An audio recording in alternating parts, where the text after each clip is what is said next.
बताया है। ये श्लोक आप अपने जीवन में उतार लो तो जीवन धन्य है। क्यों? क्योंकि इसमें कलयुग का परिचय है। भाई 4 युग है, सतयुग, त्रेता युग, द्वापर युग और कलयुग। अब कलयुग का परिचय है कि कलयुग कैसा है और कलयुग की विशेषता क्या है। तो कहा है कलेर दोष निधे राजन अस्ति है को महान गुणः। इस कलयुग में ये दोष युक्त है कलयुग। कलेर दोषो निधे राजन, कलयुग दोष युक्त है। इसमें धर्म प्रताड़ित होता है और कलयुग में धर्म केवल दया नाम के एक चरण पर टिका रहता है। सत्य, तप और पवित्रता नष्ट हो जाते हैं। तो कलयुग एक दया नाम के चरण पर टिका होता है। अब ऐसे में किस प्रकार मनुष्य अपना कल्याण करे, तो कलयुग का वो दोष युक्त तो बताया है पर इसकी एक विशेषता बताई है, ये हमारे काम की है। कलेर दोष निधे राजन अस्ति हेको महागुणः।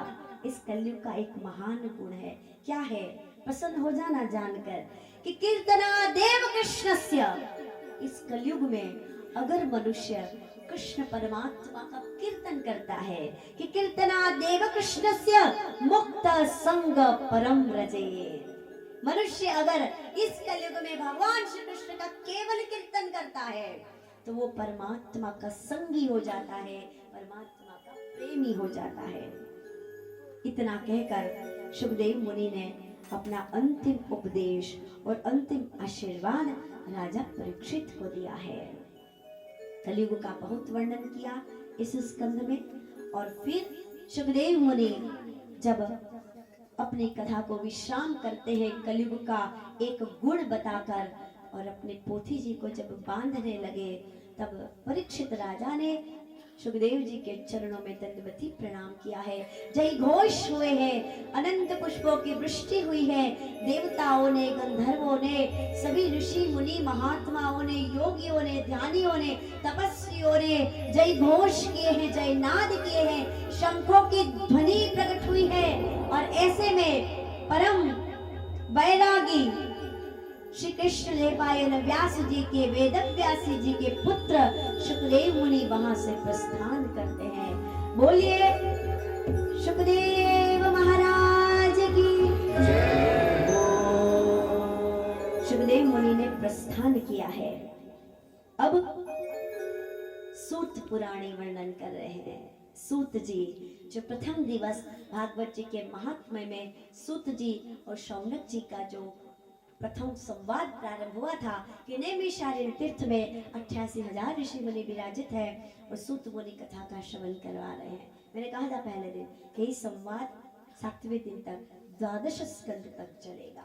तो सूत पुराणी वर्णन करते हैं राजा सुखदेव जी के प्रस्थान करने के बाद अब परीक्षित राजा मुनि कुमार शुंगी के श्राप की प्रतीक्षा नहीं कर रहे हैं। उन्हें तो अब वो श्राप याद भी नहीं है। परीक्षित राजा तो बस आसन लगाकर विराजित है और अपने मन बुद्धि चित्त को परमात्मा में स्थिर कर रहे हैं। तब परीक्षित राजा को जो श्राप मिला था, अब उनका भेजा हुआ तक्षक सर्प राजा परीक्षित को डसने के लिए उनके पास चला रहा है। तक्षकः प्रहितो विप्रा कुंधेन द्विज सूनुना हंतुकावाम नृपम कच्छन ददर्श पथि कश्यपम। कश्यप नाम के ब्राह्मण मिले हैं जो चिकित्सा में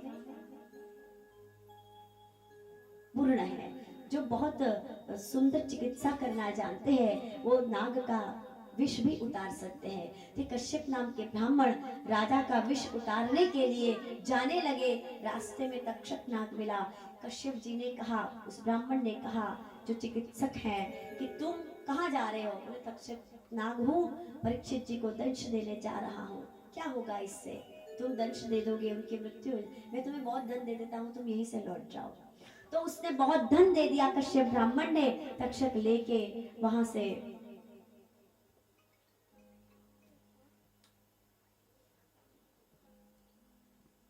नहीं, चिकित्सक आए थे परीक्षित राजा का विष उतारने के लिए। वो जो ब्राह्मण थे कश्यप ब्राह्मण वो परीक्षित जी का विष उतारने के लिए जाने लगे तो तक्षक ने उन्हें रोका और तक्षक ने कहा कि आप कहाँ जा रहे हो? कि राजा परीक्षित को तक्षक नाग दंश देने वाला है, तो मैं उनका विष उतारने जा रहा हूँ। तो तक्षक नाग ने पूछा कश्यप ब्राह्मण से, ये करने से आपको क्या मिलेगा? बोले राजा को बचा लूंगा तो मुझे बहुत धन मिलेगा, बहुत संपत्ति मिलेगी। तो तक्षक नाग ने कहा कि तुम वहां तक मत जाओ, बहुत संपत्ति मैं तुम्हें दे देता हूँ। तो तक्षक नाग ने कश्यप ब्राह्मण को बहुत सी संपत्ति दी है यहाँ पर। तो वहीं से लौट गए। द्विज रूप प्रतिच्छन्नः काम रूपो दशरुद्रपण, वो वहीं से लौट गए कश्यप ब्राह्मण, परीक्षित राजा का विष उतारने नहीं गए। और इधर राजा गंगा तट पर विराजमान है। राजा ने अपने मन को, बुद्धि को ठाकुर जी के श्री चरणों में लगाया है और अंत में 7 दिवस बाद भागवत कथा श्रवण कर कर परीक्षित राजा ने अपने मन बुद्धि को श्री चरणों में लगाया और फिर ठाकुर जी के धाम में परीक्षित जी का स्वागत हुआ है। परीक्षित जी का आत्मा परमात्मा से जा मिला। बोलिए श्री वृंदावन बिहारी लाल की, श्री भागवत महापुराण की, श्री व्यास जी भगवान की, देव जी महाराज की। परीक्षित जी का आत्मा परमात्मा से मिल गया। देवताओं ने पुष्पों की वृष्टि की है, ब्राह्मणों ने उच्च स्वरों से मंगल मंत्र उच्चारण किए हैं। अब वहां गंगा तट पर क्या है? परीक्षित जी जिस योग मुद्रा में विराजित थे, आत्मा तो निकल गया देह को छोड़कर परमात्मा के पास, अब बची है मात्र देह, जिसका हम क्या करते? अंत्येष्टि क्रिया करते हैं। तो अब आया है तक्षक, कब? जब आत्मा तो परमात्मा को पा चुका है और केवल शरीर का ठूठा वहां है, तब आया है तक्षक। और जैसे ही तक्षक ने राजा परीक्षित की उस देह पर दंश दिया तो परीक्षित राजा का देह उसके दंश के प्रभाव से अग्नि प्रकट हो गया, धक धक धक धक जलने लगा। परीक्षित राजा की ये परम गति को दर्शन कर कर सारा संसार जय घोष करने लगा। देवताओं ने परम गान किया है, ब्राह्मणों ने, महात्माओं ने अनेक शंखनाद किए और मंत्रोच्चारण किए हैं। बोलिए भागवत महापुराण। राजा परीक्षित जी ने भगवान की कृपा से 7 दिवस श्रीमद् भागवत कथा का श्रवण कर कर परम गति को पाया है। अब कथा है बहुत संक्षिप्त में। उनके पुत्र जन्मेजय ने जाना कि तक्षक ने दंश दिया है तो यज्ञ करने बैठे और यज्ञ में सभी सर्पों का आवाहन करने लगे तक्षक को बुलाने के लिए। अब आवाहन तो तक्षक का कर रहे हैं पर सर्प यज्ञ किया है तो सभी कोने कोने से अनेक निर्दोष नाग सर्प आके यज्ञ कुंड में गिरने लगे। ब्रह्मा जी पधारे और ब्रह्मा जी ने जन्मेजय को बहुत समझाया, कहा तुम किस वंश के बालक हो, तुम्हारे पिता को अभी अभी परम गति मिली है तो तुम अपने पिता के परम गति का महोत्सव मनाओ। तुम इस प्रकार से ये कृत्य कर कर अपने पिता के नाम को बिगाड़ रहे हो। जन्मेजय समझे हैं। फिर जन्मेजय ने क्या किया कि जहां जहां पर कृष्ण परमात्मा ने लीलाएं की थी ब्रज में, वहां वहां जाकर जन्मेजय ने ठाकुर जी के मंदिरों का निर्माण किया है। इस प्रकार 12 स्कंद में सुखदेव जी के प्रस्थान की और परीक्षित राजा के परम गति की कथा को सुनाया गया है।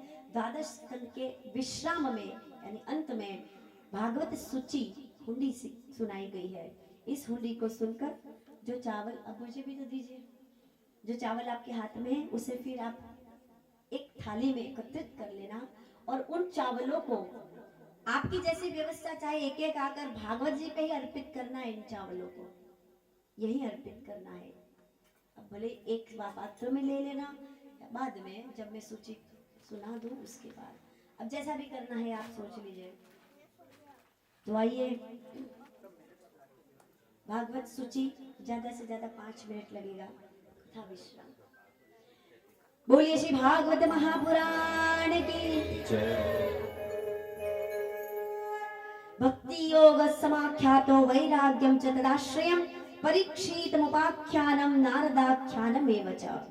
इस महापुराण में प्रथम स्कंद में भक्ति योग का भली भांति निरूपण किया गया है।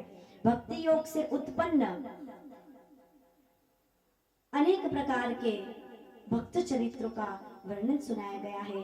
परीक्षित जी की कथा को प्रथम स्कंद में सुनाया, व्यास नारद जी के संवाद को भी प्रथम स्कंद में सुनाया, नारद जी के पूर्व चरित्र को सुनाकर व्यास जी को श्रीमद् भागवत कथा की रचना करने का मार्गदर्शन देने की कथा को प्रथम स्कंद में सुनाया है। राजर्षि परीक्षित ब्राह्मण का श्राप किस प्रकार पाते हैं, गंगा तट पर अनशन व्रत लेकर विराजित हो जाते हैं, श्री सुखदेव जी के साथ उनका संवाद कथा प्रारंभ और सुखदेव जी के माध्यम से राजा पर श्रीमद् भागवत महापुराण रूपी कथा की कृपा होना, इन कथाओं को प्रथम स्कंद में सुनाकर प्रथम स्कंद को विश्राम किया है। ओम नमो भगवते वासुदेवाय, ओम नमो भगवते वासुदेवाय, ओम नमो भगवते वासुदेवाय। द्वितीय स्कंद में सृष्टि के सर्जन की कथा को सुनाया है, ब्रह्मादिक नारद उन सबके संवादों को सुनाया है, ब्रह्मा जी के प्रागट्य की कथा को, भगवान के 24 अवतारों की कथा को तथा योग धारणा के द्वारा शरीर त्याग की विधि को भी द्वितीय स्कंद में बताया है। सृष्टि की उत्पत्ति और विभिन्न वर्णनों को द्वितीय स्कंद में सुनाकर भगवान के चतुश्लोकी भागवत की कथा को, भगवान नर नारायण के प्रागट्य की कथा को द्वितीय स्कंद में सुनाकर द्वितीय स्कंद को भी विश्राम किया है। ओम नमो भगवते वासुदेवाय, ओम नमो भगवते वासुदेवाय, ओम नमो भगवते वासुदेवाय। ततः प्राकृतिक सर्ग सप्त वैकृतिकाश्चये। तीसरे स्कंद में विदुर जी, उद्धव जी और मैत्री जी के समागम की कथा को, संवाद को सुनाया है।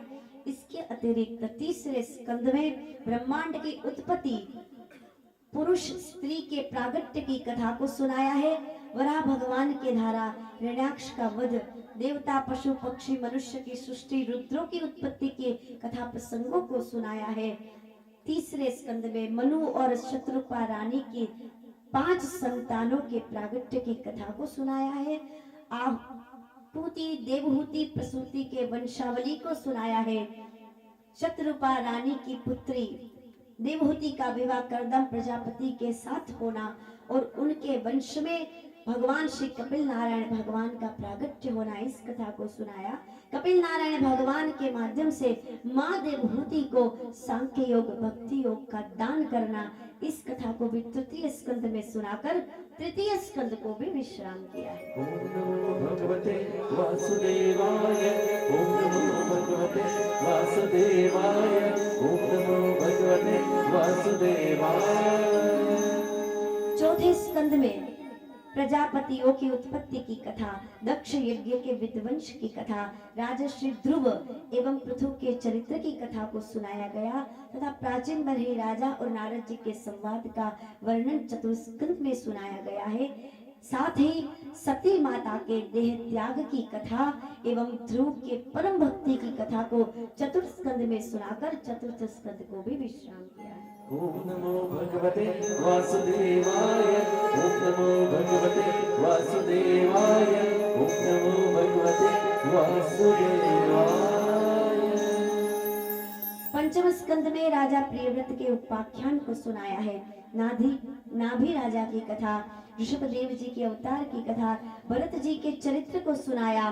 द्वीप वर्ष समुद्र पर्वत नदियों के वर्णन, ज्योतिष चक्र के विस्तार की कथा एवं पाताल तथा नरकों की स्थिति का निरूपण कर पंचम स्कंद में प्रहलाद जी की भक्ति का वर्णन करते हुए पंचम स्कंद में हिरण्यकशिपु के उद्धार की कथा को सुनाकर पंचम स्कंद को भी विश्राम किया है। ओम नमो भगवते वासुदेवाय, ओम नमो भगवते वासुदेवाय, ओम नमो भगवते वासुदेवाय। सूत जी वर्णन करते हैं, हे शौनकादिक ऋषि, छठे स्कंद में प्रचेताओं के वंश की कथा, दक्ष की उत्पत्ति की कथा, दक्ष पृथ्वियों के संतान की कथा, असुर मनुष्य पशु पर्वत पक्षियों के जन्म कर्म की कथा एवं वृत्तासुर की कथा को सुनाया है। अजामिल आख्यान को सुनाया है। छठे स्कंद में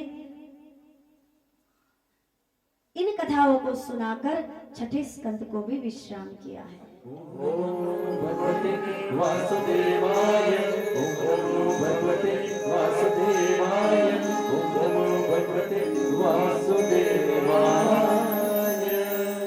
सप्तम स्कंद में मानव धर्म, स्त्री धर्म, गृहस्थी धर्म का निरूपण बताया है। इसके अतिरिक्त सप्तम स्कंद में प्रहलाद जी की कथा को श्रवण कराया है। हिरण्यकशिपु के उद्धार की कथा और प्रहलाद जी के उत्कृष्ट चरित्र का निरूपण सप्तम स्कंद में आया है। षष्ठम स्कंद में तो वृत्तासुर की कथा है और अजामिल आख्यान षष्ठम स्कंद में सुनाया है और सप्तम स्कंद में हिरण्यकशिपु के उद्धार की कथा, प्रहलाद जी के उत्कृष्ट चरित्र की कथा, मानव धर्म, गृहस्थी धर्म, स्त्री धर्म के निरूपण की कथा को सुनाकर सप्तम स्कंद को भी विश्राम किया। ओम नमो भगवते वासुदेवाय, ओम नमो भगवते वासुदेवाय, ओम नमो भगवते वासुदेवाय। हे शौनकादि ऋषि अष्टम स्कंद में भगवान के उत्कृष्ट चरित्र को सुनाते हुए भगवान के 24 अवतार में से मोहिनी अवतार की कथा, मनवंतर की कथा, गजेंद्र मोक्ष की कथा, विभिन्न मनवंतरों में होने वाले अवतारों की कथा, धन्वंतरी अवतार की कथा, कुर्म मत्स्य अवतार की कथा, वामन भगवान की कथा, अमृत लेके प्रकट हुए धन्वंतरी भगवान की कथा, मोहिनी अवतार की कथा, देवासुर संग्राम की कथा एवं समुद्र मंथन की कथा को सुनाकर अष्टम स्कंद को भी विश्राम किया है। ओम नमो भगवते वासुदेवाय, ओम नमो भगवते वासुदेवाय, ओम नमो भगवते वासुदेवाय। नवम स्कंद में मुख्यतः राजाओं के वंश के अनेकानेक वर्णन है। इक्ष्वाकु के जन्म कर्म के वंशों की कथा विस्तार है। महात्मा सुद्युम्न, ईला एवं तारा के उपाख्यान है। सूर्य वंश का वृत्तांत, शर्याती, खटवांग, मानधाता, सौभरी, सगर चरित्र के वर्णनों को सुनाया है नवम स्कंद में।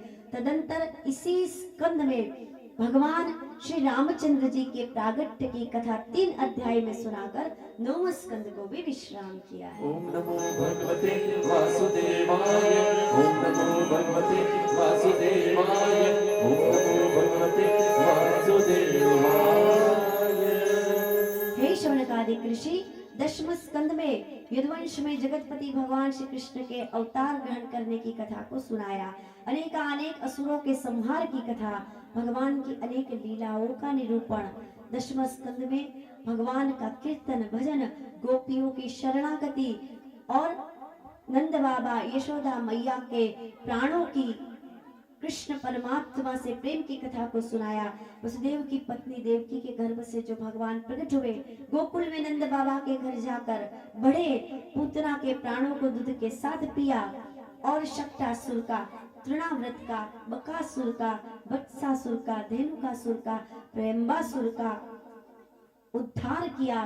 दावा नल से गोपिकाओं की, ब्रजवासियों की रक्षा की। कालिया नाग का दमन किया।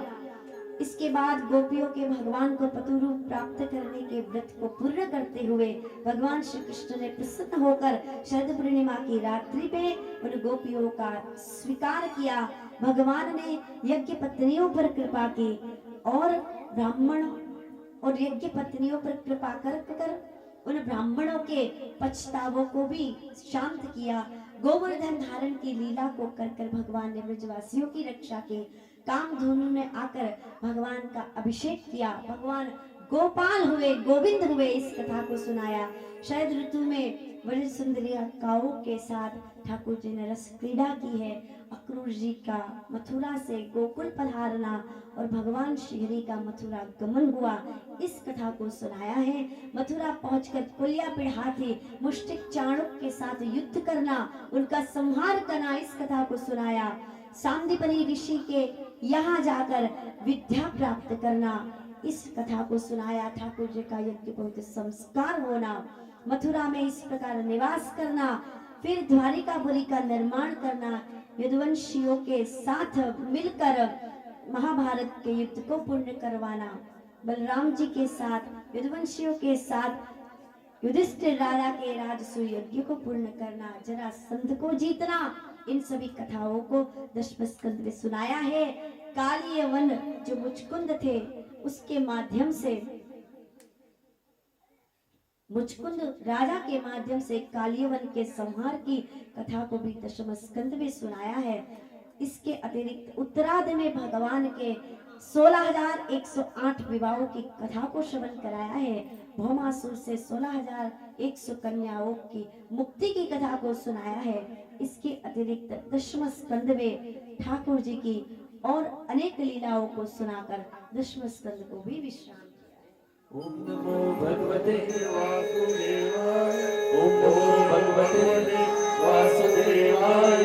ओम नमो भगवते वासुदेवाय।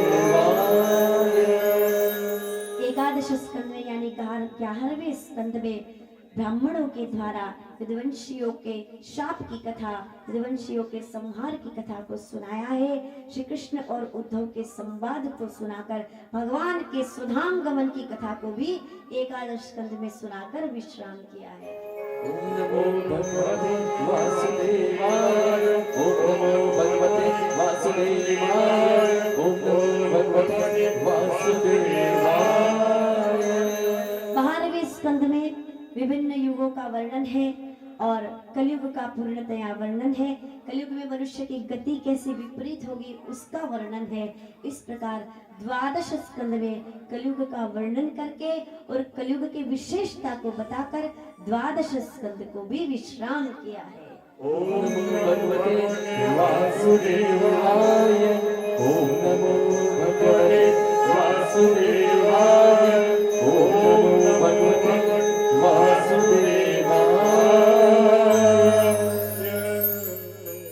बोलिए श्री भाग की जय हो। एक पात्र में ले लो। हाँ, सब अपने स्थान पर बैठे रहो। चलो आपको हमें कीर्तन करते ही